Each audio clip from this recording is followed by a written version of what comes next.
going to introduce yourself. Hi, I'm Abby. I'm Zach. And I'm Emily, and our topic is physicians-assisted suicide, and we are open for questions whenever y'all are ready. What's the difference between physicians-assisted suicide and euthanasia? Physician-assisted suicide is at all times voluntary. Euthanasia crosses the border. It's legal more in European countries, especially the Netherlands, which is very liberal. You can write a request for euthanasia before you're actually sick. You can have it in case you're not able to answer that. It is also who officially ends the life. Physician-assisted suicide, it has to be the person actually dying who takes the medicine. Euthanasia can be an injection from a physician or... Yeah, I mean, basically, just with euthanasia, most of the times they're in a coma or something like that, to where they're not responsive. They're not there mentally. So like a coma, they're just not there. So they can't, like she said, give the permission for them to take their life.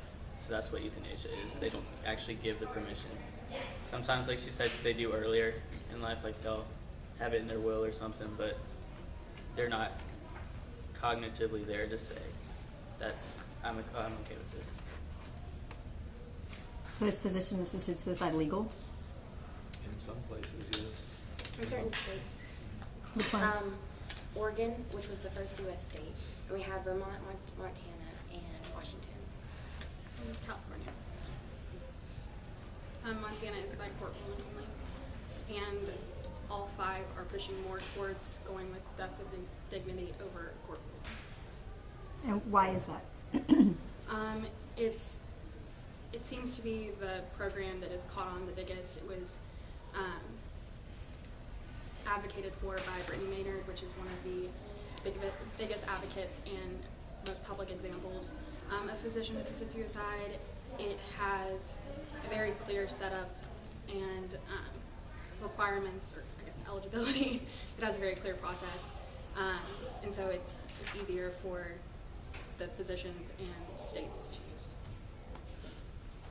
What does it mean if the court decides? How do they decide if someone can take their own life or not?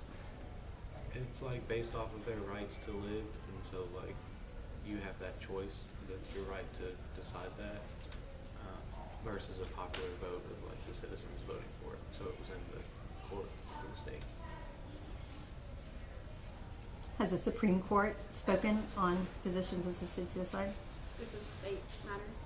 Was that what the Supreme Court ruled? Yeah. What are the requirements in the states that do have it? I know that in Oregon, they have to be an adult, so 18 years or older. And the patient cannot have a mental disorder, such as like depression, and that will go along with their request from a physician, and you also get a second say from another doctor for that patient's decision.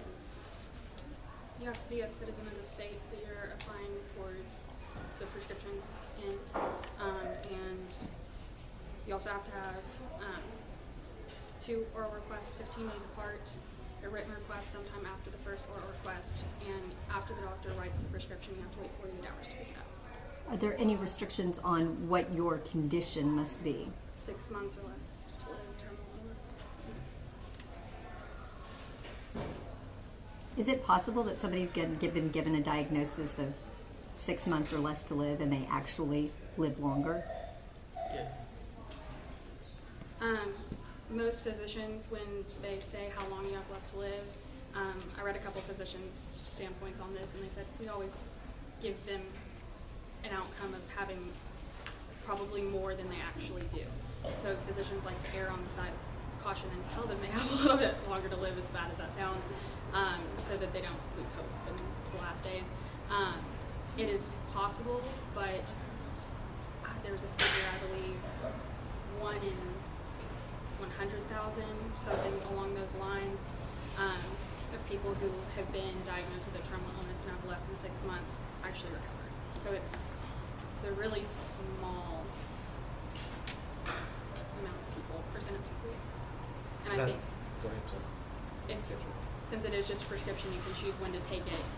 If things are looking up, chances are you're not gonna just take it. That was one of the big negatives why people are against it, that you can't outlive that a lot of times. That's not for certain that you're going to die on that day, that something still change or happen within your life with the doctor. I'm a little bit curious about the requirement that they not have a mental illness, and you listed, Emily, depression as one of those illnesses. I read a study that was done in, I think it was Washington State, granted, it was a small study. No, it was actually Oregon. It was a Portland study, and it was a small sample, but they were looking at the people who had requested physicians-assisted suicide, and they had somebody else come in, sort of an independent outside body come in, and they found 20% of those who had been deemed mentally stable actually were suffering from a form of depression. And so there was a concern that there could be a misdiagnosis there. Is there any kind of safeguards about how many people have to sign off on the mental state of the person requesting it? I'm not for sure positive about all the safeguards, but I know that in Oregon, like Abby said, you need those 2 stays from 2 different doctors. And 2 different doctors as to your mental state, or 2 different doctors as to your physical state? I think there's one for mental and then Okay. one for your health. Okay. You have to have 2 doctors say that you're terminal within 6 months, and sign off on the fact that you would be receiving a prescription with the intention of ending your life. Any reasonable doctor, there's no doctor required to follow this. It's just, it is there as an option, and it's your job to find a doctor who's willing to do it.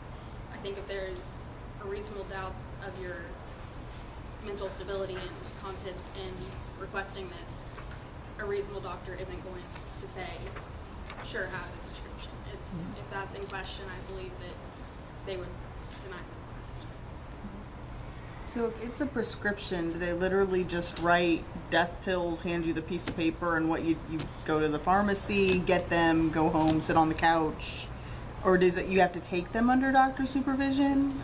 It's a prescription that you can have at home and take it whenever you want. I know with Brittany Maynard, she got the prescription. She had it for a couple months before she ended up taking it. They had a date in mind when she was, November 1st. yeah, it was November 1st when she took it. They had a date in mind when they knew she'd be deteriorating and that her quality of life was very poor.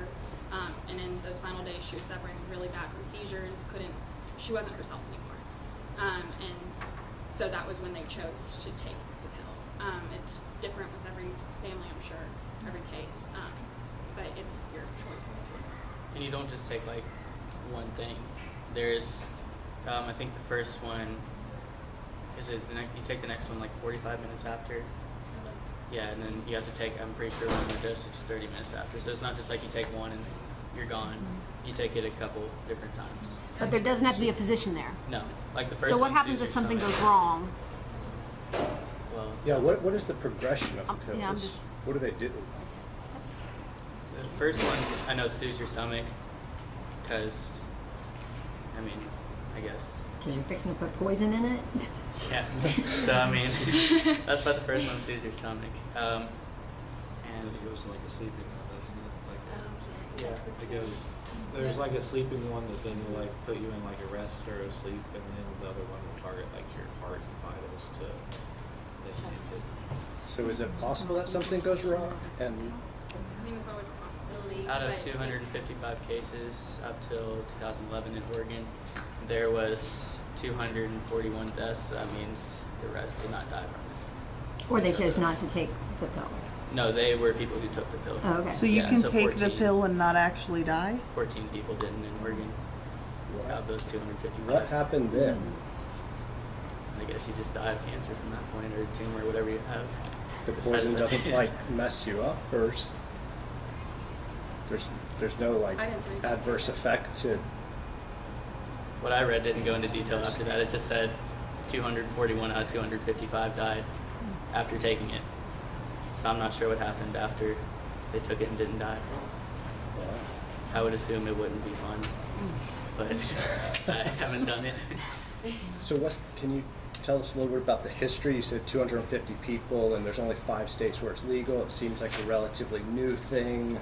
Is it, or are we just not aware of its long history? It has been going on in other countries since 1940 with Switzerland approved it. It's been an issue that has been going on since before that. The thought of ending someone's life when they're no longer capable of functioning. The actual physician-assisted suicide started in Oregon in 1994. I don't know where the 255, if it was 1 year or part of a year. But I'd seen figures in Oregon of a couple thousand people had been prescribed the prescription, and then just under 1,000 had actually taken it. I know in the first 2 years there was, I believe, 2 deaths roughly per month of people who had requested the prescription and taken it. So it's not huge numbers, but One thing with the 1,000 whatever, like actually getting the pill, and then only 900 some actually taking it. A lot of them, not a lot, but some of them die before they even get the chance to start taking the pill, because it is a longer process.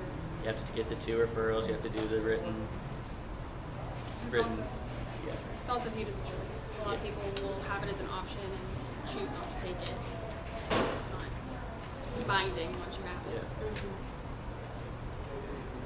And what's the rationale behind it? Like, what are the reasons for physician-assisted suicide? Like people who are in favor. Yeah. I think people like Brittany Maynard, as an example, they view it as kind of not suffering, and when they're diagnosed, the doctors tell them that they are going to suffer, and they would rather end it now than go through the suffering. And also, it would be like a better choice for them, and that's when the dying with dignity came about. And also, their choice to have a date in mind when they would pass. And so it's kind of like almost comforting to people who are in favor of this. Also, in the case of Jeffrey Spector, he's from England, went to Switzerland to have his PAS, because in Switzerland you don't have to be from there to actually have the suicide done. He went because he was 54, had a tumor on his spine. It wasn't going to be life-threatening, but at any moment it was probably going to break his spine, and then he'd be paralyzed. And so he went there because he was trying not to be a burden for his daughters and his wife. So that's another thing that, the medical bills can pile up. And then also you have to take care of that person. So some of them also go from the point of that they're being a burden and don't want to be a burden anymore. Is there a concern that because of that, this so-called right to die will become a responsibility to die? That now I'm a certain age, and despite whether I want to live or not, my family now sees me as a burden. They're going to have to take care of me, and it's sort of the right thing for me to do is just go ahead and kill myself. I would disagree with that statement. I think that having it as an option for people who are terminally ill and see death in the near future is different than people who are aging and still having time with their family that's spent is quality time. People who are doing this are faced with either dying in a lot of pain or going through hospice and trying to control the pain, possibly having morphine-resistant pain, changing in personalities, unable to speak and move. It's not a choice that's made lightly by anyone, I don't believe. And the people who have chosen it, there was a quote that says, it's a lady who was living with ALS who was for physician-assisted suicide. She said, what's more important to a dying person than to have control at the end of their life? I think someone who is that close to death and seeing it from a painful perspective versus just dying out of old age is two completely different perspectives. It will always be viewed as a choice instead of responsibility. And then the kind of flip side view of what she's talking about is more along the lines of what you're saying. It's the slippery slope. And like, if we start doing this as it's our right to, if you want to at the end of your life, you have a terminal illness, to do that, it could turn into a responsibility that I'm older and they have some illness and I don't want to be a burden to people taking care of me. So those are like the two sides of the argument. Well, I was wondering if there's an argument that family members or caretakers might use to apply pressure to someone who is ill and needing care, to maybe guilt them into or make them feel like, if they're a good person, this is what they would do to, not necessarily alleviate their own suffering, but alleviate suffering and financial burden for the rest of the family. Yeah, it could happen, but right now it doesn't seem to be going that way, but I mean, of my course family anything's wouldn't do possible. that, but there's all kinds of people out there with all kinds of morals that Yeah. if that's okay with somebody, I'm sure that they would cross that and put it on the person, that their financial burden on them. It's still the person's choice either way, but I'm sure that can happen. That's where it starts going down, like Zach said, the slippery slope, where like it becomes their responsibility. So you're gonna now choose that, and you're just gonna kind of fall from there. So There are still the requirements in place to prevent that with the dignity that 2 doctors, you have to make statements, you have to get all the approval, and 6-month terminal illness. There's very strict boundaries on it, and it's been consistent through that, and especially Oregon since 1994. We haven't seen an extreme increase in suicide rates. There's people going closer to assisted suicide, but actual suicide rates come down as a result of that. There are very strict boundaries on it, and it's not like those are changing.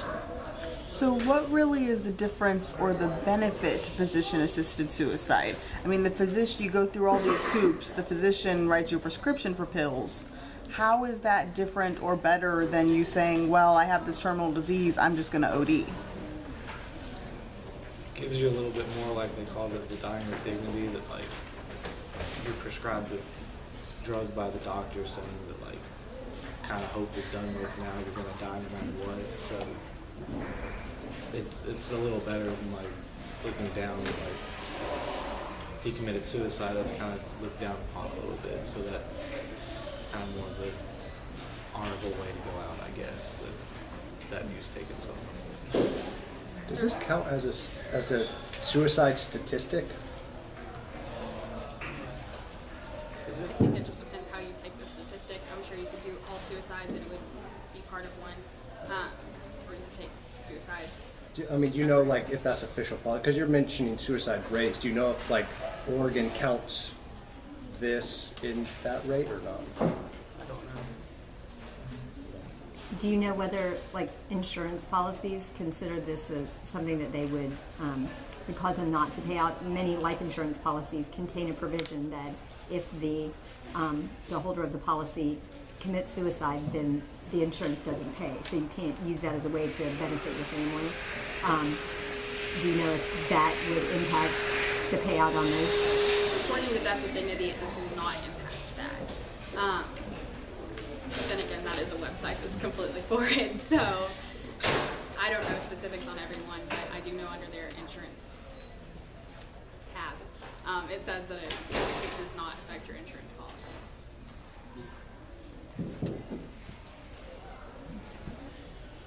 You've referenced Death with Dignity a lot. Can you tell us a little bit more about that organization, like where they came from, what their thoughts are, why they're for it? They're more for that, like, than you suffering, that you can go on and end it now.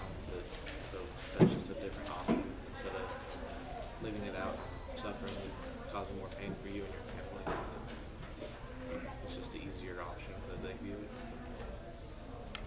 Does that make an assumption that nothing good can come from suffering, or if you're suffering in life, the best thing to do is just end it?